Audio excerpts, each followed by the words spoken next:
walking the road of heaven right now, singing, I'm choosing heaven today.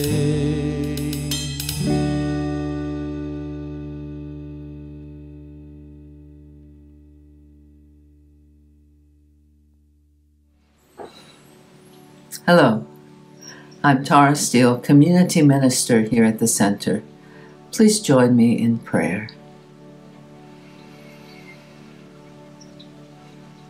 I follow my breath into that place of stillness and sanctuary, where that presence, that one life, that one all in all abides.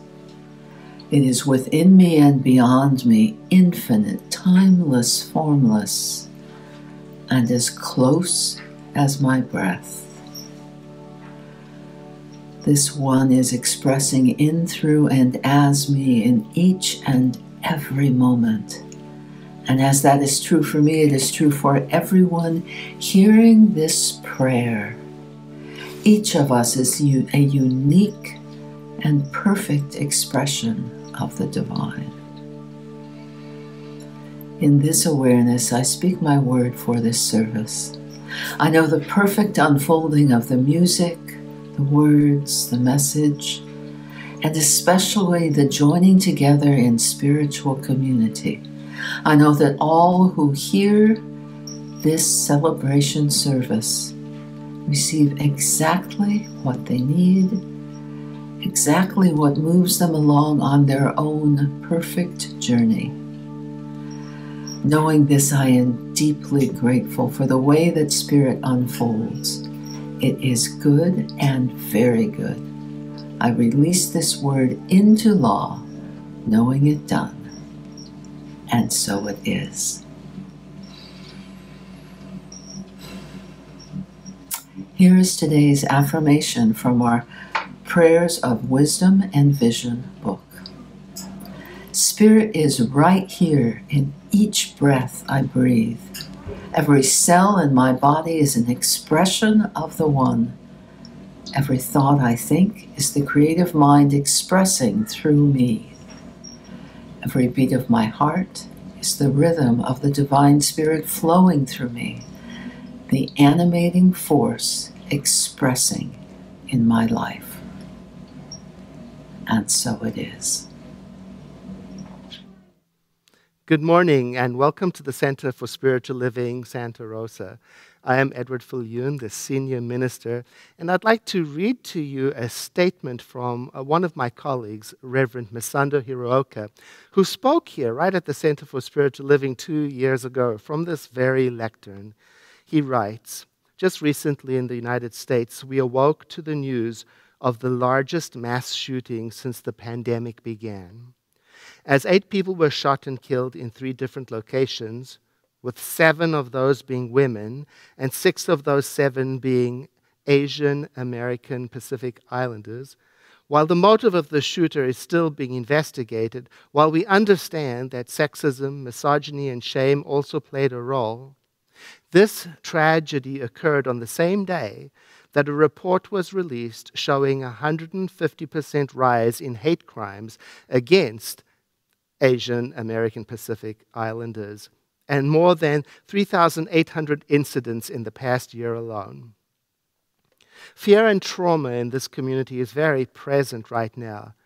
And as an organization, Centers for Spiritual Living, that believes in oneness and holds a vision of peace and human dignity for all, we stand in solidarity with that community and speak this prayer for the families that are mourning and for more healing of the racism and violence that creates suffering in our world.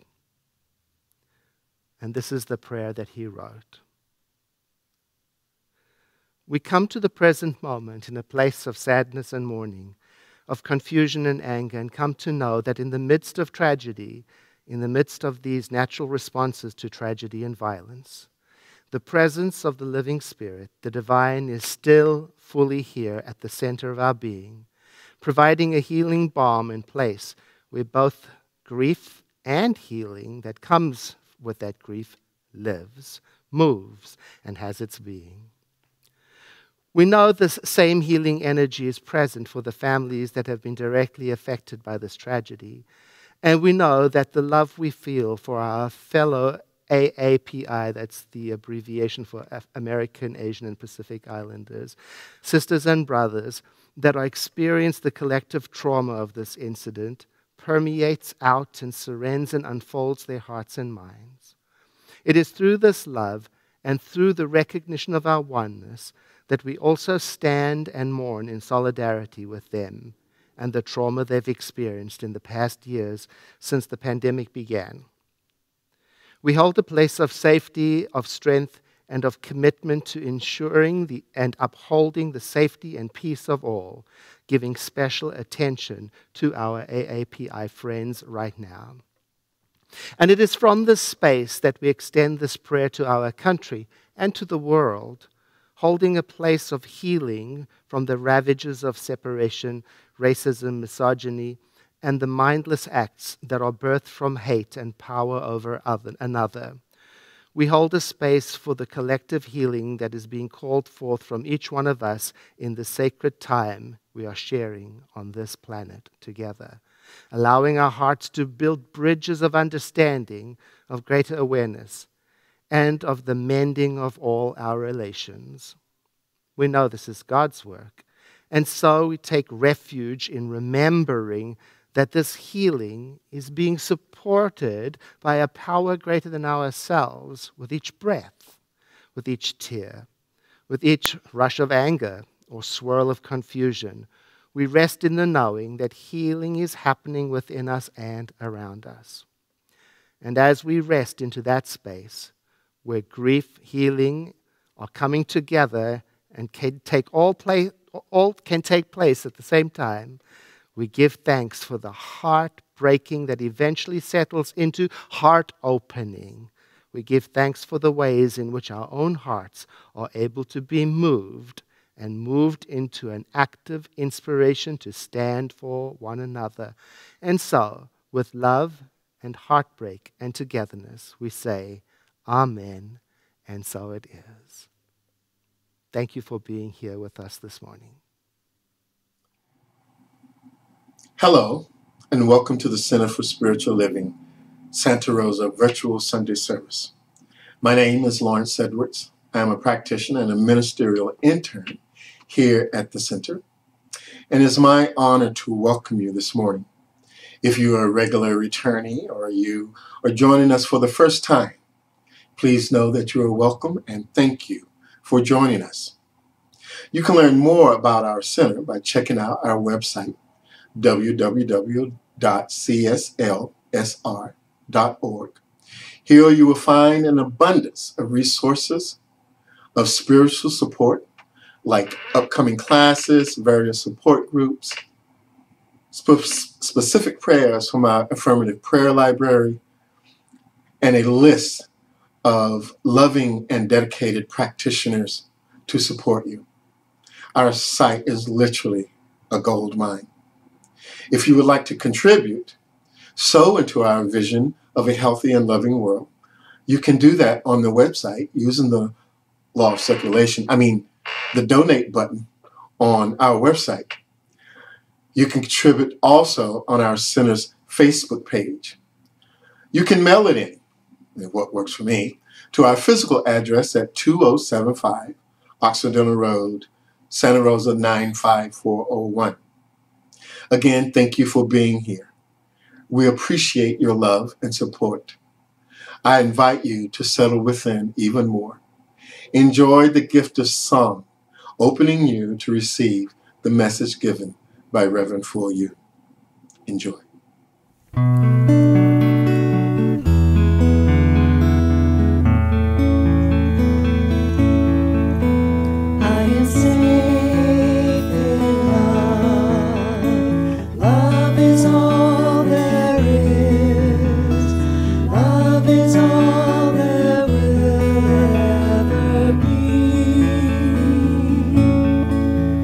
Love is always there to guide me. Love will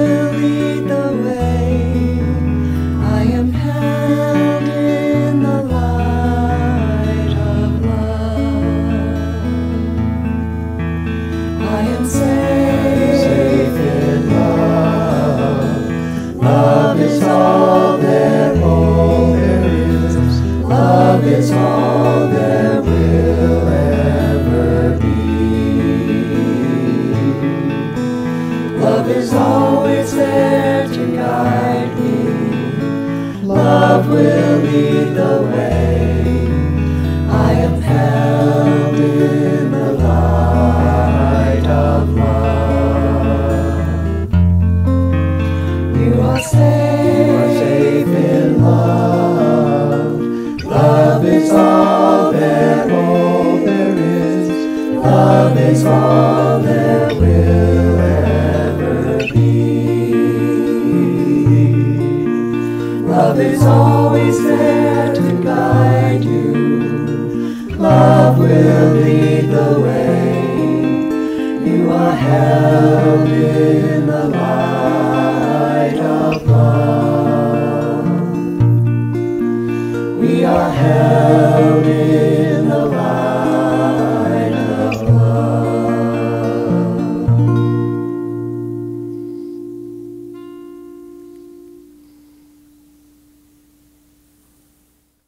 Good morning. I have a new puppy in my life. His name is Quentin, and I'm training him right now to keep his focus on me when it's important to do so, because he can't always just let his attention be drawn away to the next urgent or the next interesting thing. Like, for example, if a big truck comes by, he can't be distracted by that and run into a dangerous area or follow the next interesting cat, squirrel, or dogs. So when a big truck does come by, what I do is I hold a high-value treat, something really tasty for him. I hold it right up here and I say, focus.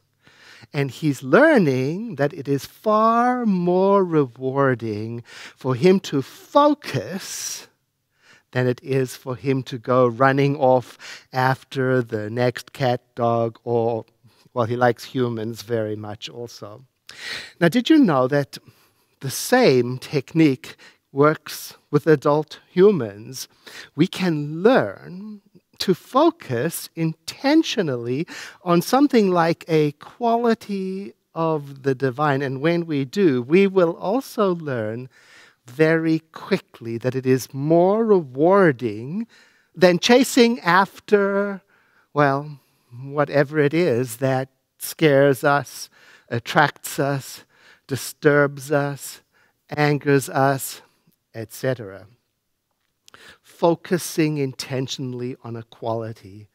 I'm thinking now about our youth and family ministry and our children. We teach them how to do that. Oh, and how I miss watching the children and the parents come in on Sundays and check into the youth and family program. And they will do so again one day. As you know, we're getting ready slowly. Now, the children, when they do come to our youth and family program on Sunday, one of the things they do at the beginning of their session is a candle lighting ceremony, specifically to focus on a quality of the divine. Now, clearly, when we talk about qualities of the divine itself, which is infinite, well, it cannot be contained by one or even many qualities or described properly by something so finite as a word. Nevertheless, we use these qualities to point in the direction of that which is eternal and immortal and infinite and everywhere present. Qualities like life, love, joy, peace, beauty, power, etc. Now, whether you are young or old or young at heart, you can use the qualities, just like the children in youth and family program do, to focus your attention, to learn to depend on it, and then to see the benefits of looking at the world through the filter of this quality. It's a powerful way of throwing open your spiritual arms, your heart, to a larger experience of life. And that is what we're talking about today and this whole month. Opening ourselves to possibilities larger than what we have experienced heretofore. So let's begin then with our amazing ability to focus, to pay attention. And here is the first helpful tip. Here it is. When we do not give our attention to something, it falls into the background of our awareness. Like for my puppy Quentin, he stops noticing the truck. Now, it doesn't disappear. The truck is still there. It just is less prominent. It appears to not be important in that moment. And also, the other side of that is when we do focus, when we do give our attention to something, it moves right into the foreground of our awareness. Look, it may always have been there, whatever it is we're focusing on. It's just that in the process of focusing on it, it becomes more prominent, more available. My favorite example of this process, I've used this many times before, is the story of a friend who pointed out to me. He gestured to a particular make and color car that we were just driving around and we were talking about it. And ever since he did that, the world seemed to be filled up with that particular make and color of cars. Now, of course, the universe didn't produce those cars overnight, but my attention was focused to noticing it, and you might say my world became enriched by the presence of that which was always available. Now, when I want to see and experience life through one of the filters of divine qualities, it's fairly easy to do using this special skill of paying attention, of focusing. We just start by giving our attention to it. Now, how do we do that? Just like the children do when they start their program in the youth and family ministry, with a small ceremony, one that you can duplicate in your own life, modify it in your own home, first thing in the morning. This is what they do. It's like a call-in and response. One person in the group will identify a quality of the divine, and then the group will respond by identifying themselves with that same quality. So someone says, God is life, and everybody responds, I am life. Then they go to the next quality. God is light, and everybody says, I am light. God is joy, I am joy. God is love, I am love. God is peace, I am peace. God is beauty, I am beauty. God is power, I am power. Now you can do the same thing.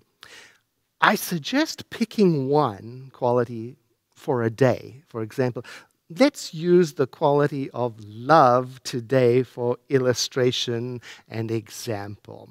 Okay, we'll concentrate, focus on love. And that brings me to the second helpful tip. When you and I take love out of the formula of our attention, of our practice, of everything, when you and I take love out of the formula, what's left is useless, you might say. That's a bold statement. Let me explain what I mean.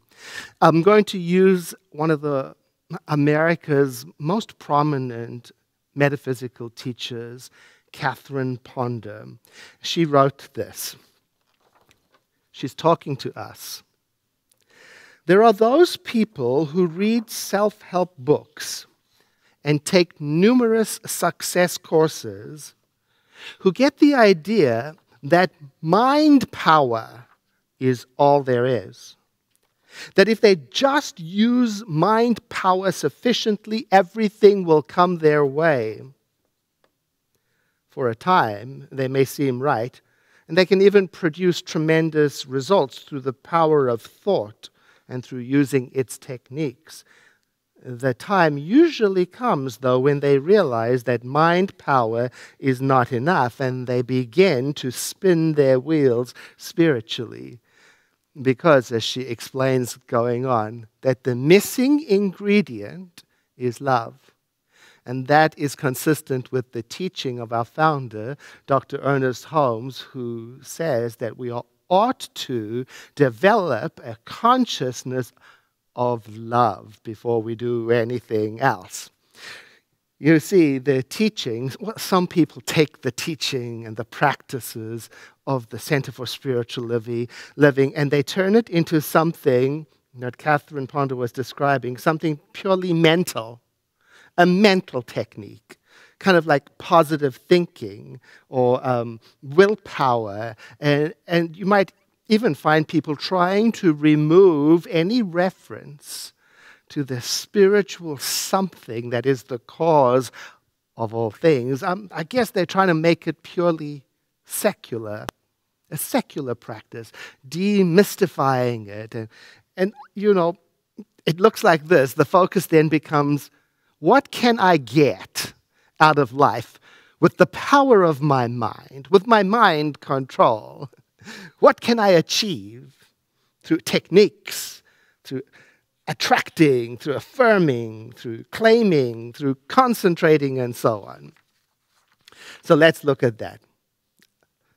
If you take love out of the equation, what do you have left?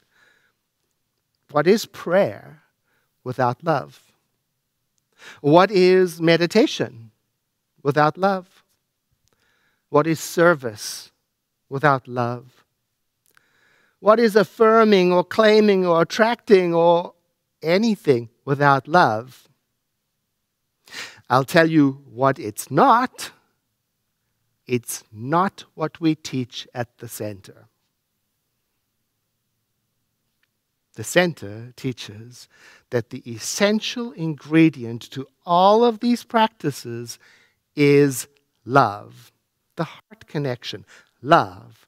And when that is missing, well, what's left resembles effort, willpower, control, which I guess is not bad. It's just that willpower by itself requires persistent, constant effort. And willpower alone can only go as far as willpower lasts. We're looking to be fueled by something endless. You know, when I use my mind to get somewhere or to get something or to control something or to control someone or to arrange the world in the way I want it to be arranged, and there is no love in my heart, I do end up spinning my wheels. And not only do I end up spinning my wheels, sometimes I cause harm, I cause damage.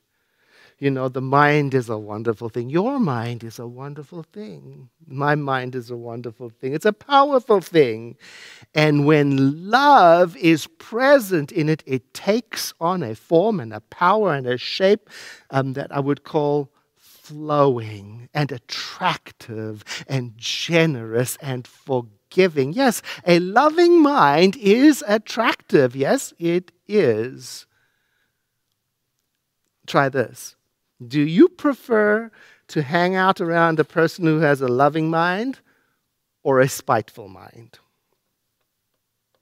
Do you prefer to hang out around a person who has a tendency to be forgiving or a person who has a tendency to hold grudges? Do you prefer to hang out around a person who is generous or a person who is stingy? I grew up in a very rough neighborhood in my childhood. And the children in the neighborhood, they were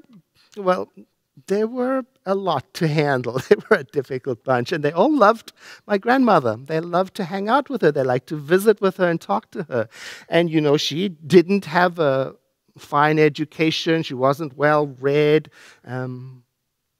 but she was very strict about behavior and manners, and she always spoke kindly about it in her strict way. In other words, she had a very clear, loving, kind, generous, forgiving approach to the kids in the neighborhood, and as a result, my grandmother had more power and influence over the kids in the neighborhood than did the local police. They would do what she said, even more than what their own parents had. Rebellious children, dangerous children would listen to her. I think about that story often, and it reminds me that I think it's true. You and I, we will do amazing things for love. I think about my grandmother, especially when I'm trying to get my mind back onto the love track. I think of her love, and I say to myself, and I really do this, I think of her love, and I say to myself, I am that love. I do that with other people too. When I see somebody doing an act of kindness, I say to myself silently, I am that kindness. I am that love. You can try that. Try that on. Next time you witness an act of love, just identify yourself with it, like the children in the youth and family program, identifying themselves with the quality of the divine. When you see something kind happening, identify yourself with it by saying silently, I am that love. And that's how I bring the quality of love from the background into the foreground of my experience, of my consciousness, by focusing on it. Into focus, I bring it. So I use it like a repeated affirmation, like a mantra. I say it to myself over and over again. I do it silently, or if I'm alone at home or driving in the car, I'll do it out loud as I think about role models of loving kindness. I want to read to you a little piece about this. I have no idea where this comes from. It's one of those things I've kept for so long, I can't tell you what the origin is. It's a letter from MCU, which stands for Monkey Chatters Unanimous. Monkey Chatters Unanimous. The author, she's talking about those voices in our head that are like the fast, loud trucks that distract my puppy, whatever it is that distracts us and wants to take us running off in another direction. She says, I got this letter from Monkey Chatters Unanimous, and they are mad at me. You see, I wake up in the morning with, may I be filled with loving kindness, may I be well. May I be peaceful and at ease, may I be happy. And I direct the same thoughts to my partner and to several other people on my mind. And the monkey chatter doesn't interfere. I've never experienced that. Usually they take over the conversation before I get out of bed. I was driving up 101 today and a car cut across my path to exit. I said, may he be filled with loving kindness. May he be well. May he be peaceful and at ease. May he be happy, even though he's an idiot. And I blessed him on his reckless path. And I heard nothing from the monkeys. They want me to make an issue out of it. But I had already let it go. As I was driving to work this week, I repeated, may I be filled with loving kindness, may I be well, may I be peaceful and at ease, may I be happy, several times. And each day was filled with ease, surprise, and wonder. No monkeys to get in the way, no false imaginings, no negative expectations realized. And after reading a little bit at night, I crawl into bed next to the person I love, and I close the day with, may I be filled with loving kindness. May I be well. May I be peaceful and at ease. May I be happy. And I send it to others on my mind, and I sleep peacefully. No chatter. It works. Poor monkeys. I love that story, and I love that line. It works because it does, this focusing. It works like magic. Actually, what I want to say, it works like love, because that's what love does. So we can adapt this. Take some time in the morning to observe your breathing, for example, and then prepare yourself to go out into the world by repeating to yourself something like, I am love, before you even set out to make your coffee, for example.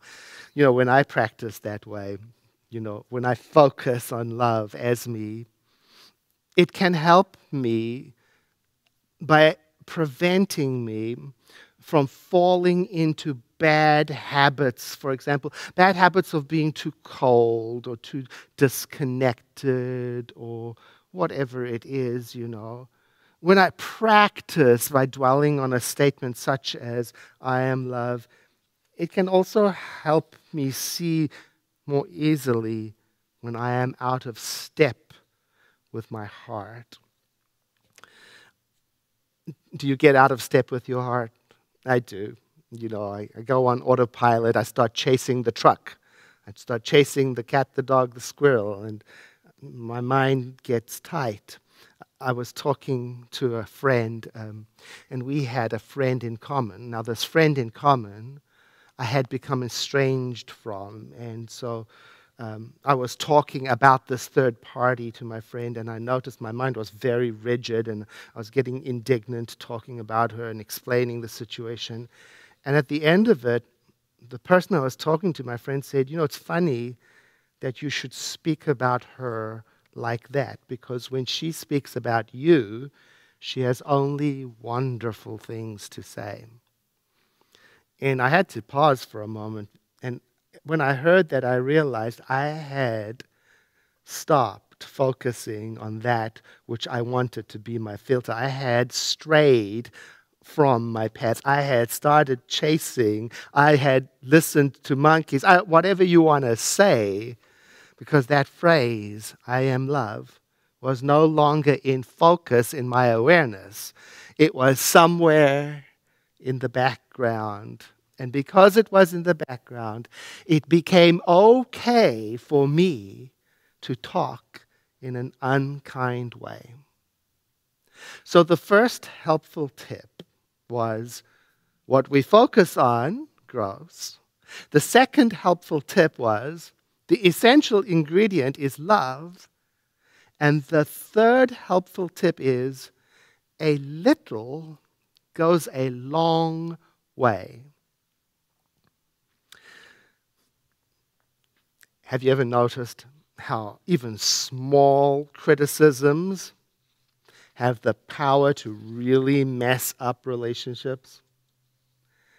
In the same way, small amounts of love have the power to open things up and restore. It doesn't take a lot. In other words, it's not an insurmountable project. And the good news is, loving is something that you and I already know how to do. Perhaps this is a secret that we ought to blow up in society and make known. Perhaps people aren't aware that it doesn't take a lot. It doesn't take much to use this amazing power of focus and love. It's as simple as being kind, as being polite, as being authentic and genuine, considerate. And it opens all kinds of doorways through which good can flow in both directions. And it connects us to what is truly important, each other's hearts. And if being kind to the entire world seems too much now for you to handle, at least begin with the people in your life right now. Start with your family, your community, where there is likely already a foundation, a familiarity, probably love. And then practice until you get good at it and expand it beyond. Because don't you know, the world needs our kind thought right now? Don't you know? So practice, be kind-hearted with your words and your action and your thoughts. Be gentle-mannered with your words and your actions and your thoughts. Be sincere with your words and your actions and your thoughts. Be generous. Be authentic. Be present. And follow what your heart prompts you to do. In other words, throw open your spiritual arms to receive what love will reveal to you in this world when you bring it into focus in your life. I invite you now to take a moment with me for spiritual practice by breathing in and exhaling. There is only one power in and through the universe. And by universe, I don't mean just this physical plane. I mean all time, all space, every dimension, everything. That power is all that there is. And I am that. I am of it, made by it and living its life, as we all are. I identify myself with that power so that I bring it into focus in my experience. I let it flow through my words. I let it inform my understanding. I let it clarify my thoughts and lift up my experience. I'm deeply grateful to know that I live and breathe and move and have my being within the one and only power, so that it can be the guiding star of my choices and decisions, the navigating light that allows me to travel, to understand, to heal, to love, to connect. I release this word into that aspect of the law that we call the divine. And so it is. Thank you very much for being with us today, and I look forward to seeing you soon. Hello and welcome. I'm Julie Burns, a prayer practitioner here at the Center and a member of your Board of Trustees. I'd like to share with you some wonderful opportunities to participate in our community. Delicious, fresh cooked food and the opportunity to support the Center and one of our nonprofit partners, Sonoma Applied Village Services. It's called Eat for the Street. The dedicated volunteers who cook for the unsheltered invite you to order a takeaway meal online through the bookstore, Stepping Stones. Your meal will be ready for pickup on Thursday, April 8th in the Center parking lot. Details are on our website. Just click on the picture with the giant mixing bowl. Are you feeling the need for a spiritual tune-up? Well, practitioners are offering free 30-minute prayer sessions on April 2nd and 3rd. All that you need to do is sign up on our website. Don't wait too long though, because we only have 36 sessions available. Click on the picture of tulips on our homepage for the details. In other news, there's still time to sign up for Reverend Joyce Tufala's class, Lifting Each Other Up, Experiencing the Power of Spiritual Practice in Our Community. The class starts on Tuesday, April 6th. And Reverend Joyce Kinzel leads a monthly circle for those of us on the senior side of life. It's an opportunity to connect with others and share in each other's wisdom and experience. The third act is tomorrow from 1:30 to 2:30 p.m. on Zoom. And here's a save the date alert. Esther Nicholson is returning to our center via Zoom on Sunday, April 18th. In addition to her talk, she will offer a workshop on shame and forgiveness. Stay tuned for more details. And finally, here are two very important announcements. First, today is our annual member meeting. It will be held on Zoom beginning at 1 p.m. Members need to pre-register on Zoom to attend. And if you haven't already done that, it's not too late, but please go to the website and do it right away. Second, Because of our annual member meeting, we will only have after-service prayer following first and second service.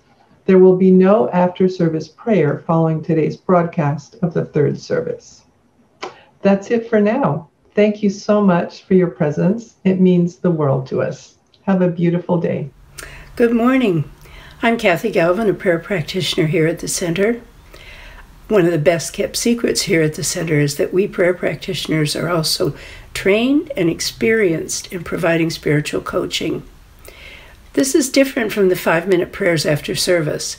This is an extended session, and we can help you to really clarify that one thing that would make everything else easier or unnecessary.